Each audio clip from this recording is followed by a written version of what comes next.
Hello, and welcome to FTL, Faster Than Light. Yeah, there's really no good place to put the camera. They use the whole screen in this game.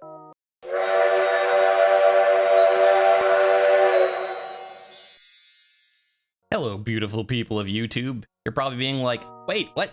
You were just up there and you were small and were wearing a Fallout Mr. Handy t-shirt. Now you're wearing a Yellowstone t-shirt and you're over here and it's big. What's going on? Why are there two intros? This confuses me. Originally, this video was going to be me explaining the basics of FTL and doing a run explaining what was going on. I'm just sort of like, here's an FTL sort of thing. Well, it turns out after explaining the basics, it took about a half hour. It was already a full episode. So I'm splitting them into two. So in this episode, this is for people that, you know, there's no gameplay. It's not me joking around. This is just straight up. If you've never played FTL before, I'm going over the basics for you. If you know what you're doing, skip this video. I know, it's like a YouTuber, it's like, you know, usually you're like, hey, watch my videos and thumbs up and comment and wow, algorithms, yeah! But no, if you know what you're doing, feel free to skip this one. The actual video will be Flight of the Kestrel. Just click on that. This video is for someone, if you've never played FTL before, I'm gonna go over the basics. You know, it's not hard, but there is a lot to go over. Or maybe you played in 2012, you never played Advanced Edition, and so you don't know all the systems. You need you're kind of rusty and you need brushing up. This video's for you. Or maybe you skip this, you're like, I don't need this explaining the basics, and you start doing the other video and you're like, you're talking about your Engie manning the doors, what's going on? You can come back and watch it if you need a little, like, oh, okay, that's what he's talking about. Otherwise, if you know what you're doing, skip to Flight of the Kestrel. If you don't, take a seat. I will explain a few things to you. What is FTL, you're wondering? In short, it is one of the best games ever made. And after watching, maybe you'll think this too. I've had a request to play this, and just because, we finished our Pokemon Nuzlocke, we've been doing a couple other more shorter variety things since I'm moving at the end of the month, don't want to start another big thing. So I thought, you know what? I haven't played this game in a long time. I'm gonna go back to it. So, as I said, it's one of the best games ever made. It came out in 2012. I played a bunch of it. In 2014, they made the Advanced Edition, which was free for everyone who had the game, because Subset Games are awesome developers. They added a bunch of new stuff, a new race, lots of things. Just made the game better. Everyone could get it for free. And so I kind of got back into it at 2014. Played it some then, and then it's just been a while. Now, I have played it a little bit, so it's not like I'm going in completely like, where are my controls again? Because I did do one stream with this, and but I'm re-recording because my camera was kind of in the way of a lot of stuff I was trying to talk about. That's my bad. So if you've never heard of FTL before, this is you are a space captain, and it is a roguelike. That's the basics. So a roguelike, if you're not familiar with the term, it's a game that's randomized each time you play. So the different areas of space you're going to will not be the same each time you play. Within each area, the maps inside won't be the same each time you play. And like when you get an encounter each time, it won't necessarily be the same between each time you play. And even the things that are the same might be different. You're like, that doesn't make sense. An example, you're playing through a run. You encounter a group of scientists like, hey, we want to run this study about like sleep and stasis and stuff. Do you want to help us? And you're like, sure. They pay you. Hooray. That's it. In a different run, you encounter the same encounter. Hey, we want to, do this study about sleep and stasis. Do you want to help us? You say, sure. It turns out it's a pirate ambush. They're using the scientists as bait, and they're holding them hostage. You don't know what it's going to be. So yeah, roguelike, you're a space captain. You are trying to stop the evil rebels from taking over and destroying the Federation for good, which is kind of interesting. Like, most times you think of, like, the rebels being the hero underdogs, especially talking about space. You think, Star Wars, the rebel versus the evil empire. You think, but even not Star Wars, Final Fantasy VI, the resistance versus the evil empire. Yeah, in this one, the rebels are the bad guys. They're human-centric, xenophobic bigots, and you want to, stop them. So, we're gonna just jump right in, do a new game, and I figure what I'm gonna do. If you have never seen this before, this is for you. And if you have, you can still watch and laugh at me, but I've had a request specifically to kind of say, how do I play this game? Now, it's been a while, and I'm certainly not like the best at this game. Like, when I started playing, I played on easy during 2012 before Advanced Edition came out. And, you know, I have no shame in, like, I tried normal, I was like, eh. And then I tried easy, and I got into it. I'm like, this is the best game ever. And, you know, so first of all, don't let anyone judge you for your difficulty choices. You want to play it on easy, go for it. You want to play it on hard, go for it. Don't do what makes you feel good. You know, and then Advanced Edition came out. I got back into it. I started playing on normal. So yes, I'm not saying I'm like the best. You have to watch my gameplay to understand. But if you don't really have any clue kind of where to start, I'm going to try and explain my thought process as I go through the run. And I figure I'll do a few, like, I'm going to start with just the basic Kestrel. We'll do a run with that, which isn't even the best ship, so, you know, kind of help. But we'll do, you know, a boarding run, stuff like that. But before I get into all that, if you know the game, you can probably fast forward a little bit in this video. If not, let me give you very basic on the systems, the type of aliens you have. So, first, let's talk about the aliens, or, you know, races, I should say. Humans. They're common and uninteresting. Humans' whole bit is they improve their skills faster. Engi. It's unclear if the Engi are partly organic or entirely mechanical, but it's well known they make exceptional engineers. They repair faster, but they do less hand-to-hand combat damage. We've got the Mantis. The Mantis' disregard for individual lives led to their evolution as a vicious warrior race. They move a little bit faster, they do extra hand-to-hand combat damage, but they are not good at repairing. Basically the opposite of the Engi. Because, you know, they have giant scythe blades for hands, so... The Rockmen. The Rockmen of Varachos 4 are rarely seen and are known for their fortitudes. Yes, they're immune to fire, they move slower, but they have a lot of health. Alright. The Zoltan. The Zoltan are allies of the Engi. Their innate energy can power ship systems, so they have only 70 max health instead of 100, so they're really weak. They blow up when they're killed. 15 damage to enemy crew on death. That's, you know, neat, but you really don't want your crew dying. Their big thing is because they are they're energy beings. They power up systems. They provide reactor energy for free. We'll get into what that means when we start the run. Don't worry if you're like, I don't understand. What do you mean energy? So, we'll get to it. But they're cool. That's what counts. No one knew there. The Slugs. These telepathic slugs were shunned in Galactic Federation for their constant thievery and attempts at manipulation. Yeah, they have telepathic powers that reveal life forms on enemy ships, even without sensors. We'll get to that too. Don't worry about it. And they are immune to mind control. We'll get to that too. Don't worry about it. Rocks, The Lanius. So these guys were added with Advanced Edition. They did not originally exist in the game. In 2014, when Advanced Edition came out, they were added. They're cool. These anaerobic beings seem friendly enough. So they're made, you know, they're metal that sucks oxygen out. So they move slower, but they don't need to breathe. So they don't need oxygen. And in fact, they suck oxygen out of your ship. I mean, we'll get into what all this means, but you can see these red slashy lines means there's no oxygen in there. So, of course, that's kind of bad for your crew. Like, if your human captain came in there, he'd start suffocating. On the other hand, if there's, say, a boarding party trying to attack you, they're pretty good, you know, defenders or attackers. You send them to attack another ship. Besides the fact that you're punching the dudes in the face, you're also making them, you know, choke because they have nothing to breathe. So, yeah, they're pretty cool. And finally, the Crystal. They are the ancient ancestors of the Rockmen. They're kind of a mix. They're like how do I want to put it? They're like, they move slower, but not as slow as the Rockmen. They have more health, but not as much as the Rockmen. They're not immune to fire, but they do. They still need to breathe, but not as much as people. So they're not like the Lanius, that they don't need to breathe at all, but you know, they have less need for oxygen. But their main thing is they can lock down a room.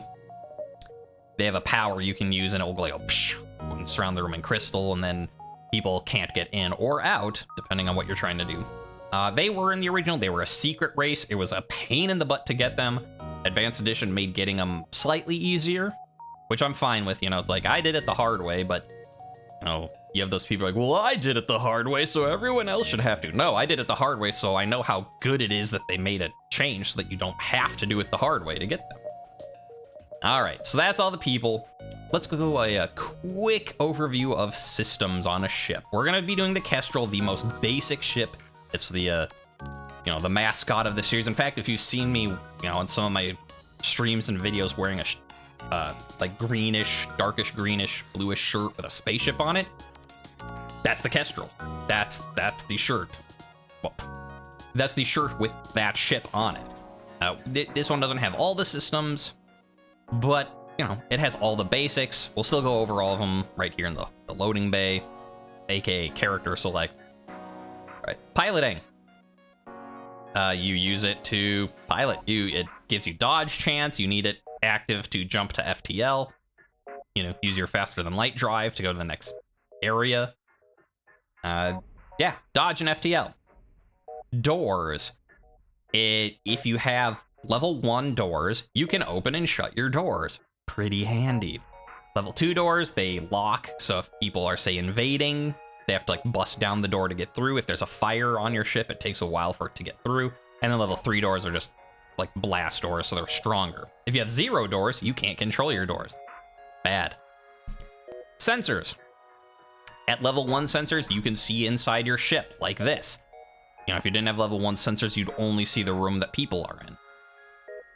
Level 2 sensors, you can see the enemy ship like this. You can see what it looks like in their ship. Level 3, you can see the enemy status of their weapon charge. Good for advanced stuff. We're not going to bother with it right away. Med bay. People come in here and they heal. That's what it does. Very useful, but nothing more to say about it. It heals people. Shield system. Every 2 energy you have in shields, like this, every 2 bars gives you 1 point of shield. Shields protect you from lasers, asteroids, beam weapons. They do not protect you from missiles or boarding drones. You have 1 thing of shield. If an enemy shoots a laser, boop, it hits your shield. If they shoot 2 lasers at once, one gets stopped by the shield, the other goes through. It's math. 2 minus 1 is still 1. And then yes, missile weapons like this ignore shields. Other physical things don't. As I said, the asteroids you can encounter don't. Beam weapons are kind of a special type of laser. They are completely nullified by shield. Yeah, shields are good. Weapons. They let you use weapons. In this case, we've got a burst laser. You can see in the right side its stats. It has a 12-second charge. It shoots 3 shots per charge. Does 1 damage per thing. We have a missile thing. They take missiles to fire. They take ammo. I'm not gonna get everything, but there's lots of different types of weapons. Ion blast. There's beam weapons. There's teleporting bombs. Oxygen. You need it to breathe, unless you're Lanius. If you have oxygen, your ship gets oxygen. If you lose your oxygen, your ship will run out of oxygen. Then you die. Leveling it up just is how fast it works. Same with I guess leveling up your. I talked about all the levels of other stuff. Leveling up your med bay makes it heal faster. Leveling up shields gives you more points of shields. Leveling up weapons gives you more, energy, so you can run more weapons at once or run bigger weapons. Oxygen leveling up, fills oxygen faster. Engines. Engines also basically kind of the counterpoint. Not even really a counterpoint, just the other half of piloting. They give you dodge chance, and they let you jump to FTL. All right, so finally, what are the other systems that aren't on this ship that we may or may not get during our run? Because you can install extra systems that you find. Let's see, nothing different there. Let's see, okay, that has some different stuff.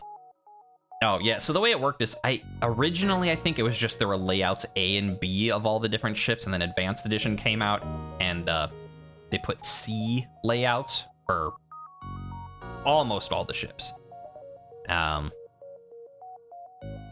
With, some of the new stuff they added, this one has a Lanius and a Clone Bay. So that's how these all work. Anyways, speaking of Clone Bay, so instead of a med bay, instead of healing people, you just let your people die, and when they die, their genetics are sent to the Clone Bay. As long as it's working, and then after a bit of time, they're resurrected. They lose some of their skills, like knowledge, which we'll get into in a second. But otherwise, you know, they just pop right back up. You know, it has dangers with it, like if it's down and someone dies, they're just gone forever. Because, you know, their genetics are lost into the void. But, you know, it can be useful, you know, if you send a boarding crew to an enemy ship and you're attacking stuff and it blows up while they're on it. If you just have a med bay, well, you've just lost all your boarding crew. With the clone bay, who cares? They're over there, they die, they just come back here, it's fine. We've got drone bay, or drone control, whatever it's called. This allows your ship to use drones. Now drones, there are a lot of types of drones. You know, this one has a combat drone to start with. It just hovers around the enemy ship, shoots a laser sometimes. There's other drones that defend your ship from missiles, drones that you send out that use beam weapons on the enemy, drones that will defend your ship, will repair your ship, that you can, you know, launch to attack other ships and be a boarding attack party. So that's drones. What else we got? This guy, hacking. And I forget, I think this was an advanced edition. I forget, you know, what was advanced edition and what was base, but hacking, I think, was advanced only. Anyways, hacking is you shoot it in an enemy ship, you latch it onto a system of theirs, and then you can, you know, hit the button, and as you can see, as you power up, 4-second direct disruption, 7, 10. So say you put it on their shields, you go bwop, it disables their shields. You know, so you disrupt it, you keep your lasers ready, you shoot your lasers when they're down. Maybe you don't want to do that, maybe you want to stop them from shooting missiles at you. Shoot them at their weapons, disrupt their weapons from charge. You can do lots of things, you know, disrupt their med bay, so if you send a boarding party over, start attacking, the people are like, all right, we're gonna go heal now, because we're too injured. Disrupt their med bay, kill off their people. Disrupt their oxygen, you know, especially if they have a fire or a hull breach, so that they, you know, run out of oxygen faster. That's what hacking does. Okay, well, the artillery beam, it is specific to the Osprey and the Nissos. They are the only two ships that can have it. You can never buy it. It is not for sale on any other ship. It is just these cruisers that have it. And then the Frigate has a special one. It has a flak artillery instead. But the artillery beam, it's fun. We'll probably do a run with it at some point. But what it does is, you can see it has a very long cooldown, 50-second to start, all the way up, you know, at level 4. It's still a 20-second cooldown compared to, say, your burst laser 2, which is 12 seconds. But what it does is it shoots a beam weapon at the enemy that bypasses all shields and just does a lot of damage. So you kind of have a like build for stalling for time, and then it just dices the enemy to ribbons. And the Flak Cannon C variant, it just shoots a 7 projectile flak. There's other flak guns, so that one's not as, you know, interesting to me, but that's special. You know, you can't buy it, so like, we're gonna do orchestral, and like, we could find hacking, we could find drone control, you know, to install on this. You can never find the artillery cannon for sale anywhere ever. It's special. Boop, boop, boo, doo, boo. Provides, you know, as it says, it gives you a power boost to your reactor or a time. You know, you get 30 seconds, and you either get 2 or 4 bonus power, so you can kind of overcharge stuff and do a lot of things at once. Yeah, it's neat. It's not my favorite thing to use, but it's fine. Crew teleporter. This is how you do enemy ship boarding, hand-to-hand combat. You know, you send people in here, you send them over to the enemy ship, start fighting, and oftentimes boarding is more lucrative than just blowing up a ship, killing everyone, and then like harvesting the supplies. Usually gets you more. So you can get very strong builds with boarding, though it requires a lot more, you know, management. Normally, you only have 2-person boarding. There are a couple ships, for instance, and there's a few other. They have a 4-person boarding. It gets very strong if you get it built right. And let's see, nothing here. What else do we have? I know there's... Yeah, okay, well, you can't see it. The room's not highlighted, but mind control. Whoop. It turns an enemy into your ally for a short time. That means they'll attack other crew members, they'll attack their own ship. Very useful to pair with, say, boarding. You send someone over, you start fighting, someone comes in to, defend their thing. Mind control them, now you have another person helping you. Helps take out the opposite crew, helps destroy the ship. It's useful, it's fun, hooray. And finally, I can only think of one other thing we're missing. Yeah, cloaking. Woo! Cloaking does two things. A, it gives you a 60% chance to your dodge, which means if you get your engines up to level 4 or 6 or something, where they have a base chance of 40, when you use cloaking, you will always dodge anything incoming. And if something isn't coming at you at the time, an enemy can't target you. So like they can't even shoot until your cloaking ends, and then they can fire. So that's cool. And I think that about does it for systems. Yes. All right, let's continue on. All right, what do we explain first? There's a lot to still go over. I'll try and make it quick. For those who've never seen before, drone parts and missiles. These are your ammo count. It takes, ammo to shoot missiles, takes ammo to use drones, which is why I generally don't use them. I prefer non-ammo things just because we have enough to balance without that. Here's your fuel count. Each time you can jump, takes 1 fuel. Your dodge chance, how much oxygen your ship has, shield level, starts with 1, can get up to 4. Your health, your scrap, which I'll get into, very important.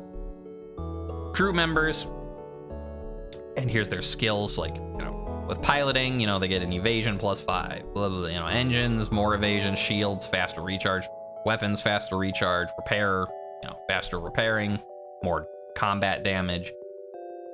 And speaking of skills, because some of them you don't get.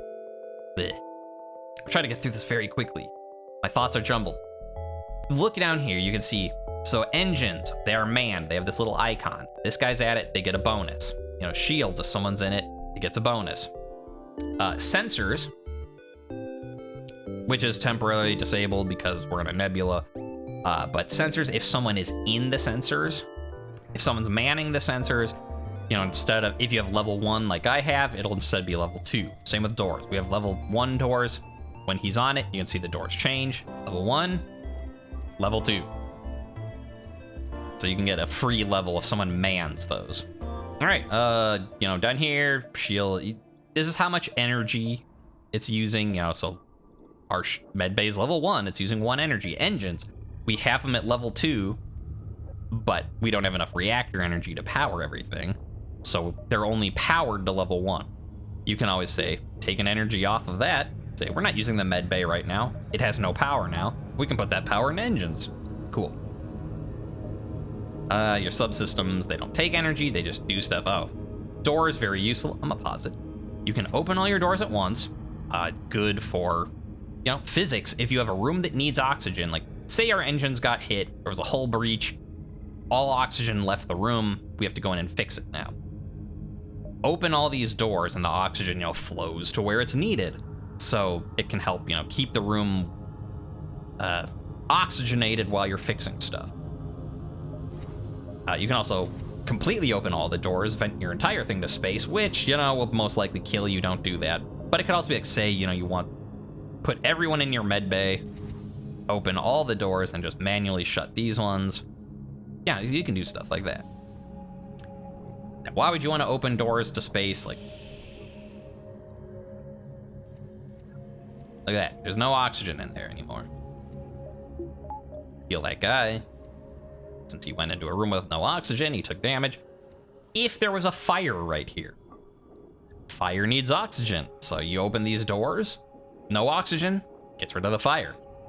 So you have invaders. Now at level 1, the invaders will just walk through these doors, they're not locked. But if there's someone here, or we upgrade our doors, if the invaders come in here, well, while they're busy trying to break down the door, they're also taking damage. Oh, they went in another one? Okay, well now they're taking more damage. So you can use the lack of oxygen as a, defense. Here's, how you level up. You buy use scrap, you buy shields, you buy your systems, you leveled up, and then for non-subsystems, you also have to buy reactor power. So like, you say, oh, I want another thing of engines. Well, it takes 15. Okay, I'll buy that. Well, okay, we have another thing of engines, but we have no power to put. So you have to be able to power the things you're buying. Here's your inventory, special augmentations you find, extra stuff you're not using, your drones, your weapons, blah, blah, blah. List of all your crew. Cool. So I was talking about buying stuff, and I was talking about the difficulty and why that mattered. Scrap. Scrap is one of the best design mechanics in any game ever, which is one reason I like FTL so much. Scrap is everything. It is your money. You go to a vendor, you want to buy a new weapon, you pay in scrap. You want to buy a new subsystem, buy in scrap. You need more fuel, pay scrap. You need repairs, pay in scrap. But it's also your experience. As you can see, like, you want to upgrade your engines, 15 scrap. And even when you upgrade your stuff, to power it, you have to spend scrap. So, okay, it's your experience and your money. But besides that, it is your difficulty. The game is the same, no matter what difficulty level you play on. What's different is how much scrap you get. On normal, you get the normal amount. Easier, you get more scrap. Harder, you get less scrap. That is all the difference between it. And that's why I'm doing easy. We'll get a lot more stuff so I can make more decisions and explain more things. So let's actually start a run. Hey, watch my videos and thumbs up and comment and wow, algorithms, yeah!